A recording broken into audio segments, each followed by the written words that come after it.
来针对这个快筛试剂实名制，基隆市长林右昌伫个面册来开炮咯。讲用这个实名制来买这个快筛剂的方式，一定要来改变，必须都要考虑到药房甲人口比例配置失去到平衡的状况。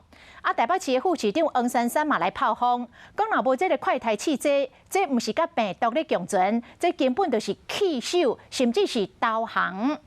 卫福部长陈时中是在回应讲，地方政府的公费的快筛试剂，拢是根据着需求量来提供，若是无够，就会当补起来。也毋过，这个审计部送到立法院的报告嘛来指出，这个行政院是到4月28、29到5月7日，才来召开着防疫会议，来办理着快筛试剂紧急的采买。国民党的立委痛骂，讲这个超前部署根本拢是碰风分家规。本土疫情咧拖，确诊人数一直增加，就算中央各部会和县市政府自行采购，民众也是真歹买到快筛试剂。我不是负责采购的主管机关，我只负责编列预算。快筛实名制4月18上路，审计部报告说指出，行政院伫4月28、29、5月7日开防疫会议，才决定办理快筛试剂紧急采购。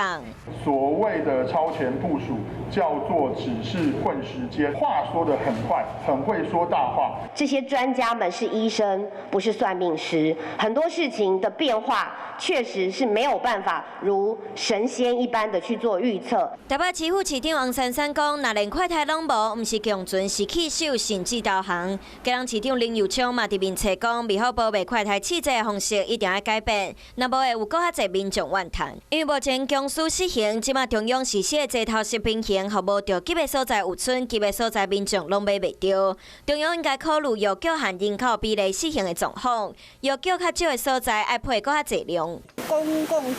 供应的这个平台呢，我们没有办法买到我们基隆市政府需要的这个量。地方要公费使用的部分，我们都根据他们的要求的需求量，如果不足，应该要把它报好来嘛。将来还是会根据它贩卖的一个情况，好来做增减额。和台北市府批评讲，营造大善人报喜的模样，但市长讲是根据调查来分配，快筛试剂公司严重失衡，伫短期内恐惊也是真歹解决这个乱象。Hello， 大家好，我是乃瑜，要教给大家2个任务。第一个，华视新闻的脸书专页，你按赞了吗？还有华视新闻的 YouTube 频道，赶紧订阅起来，还要记得按赞，开启小铃铛哦。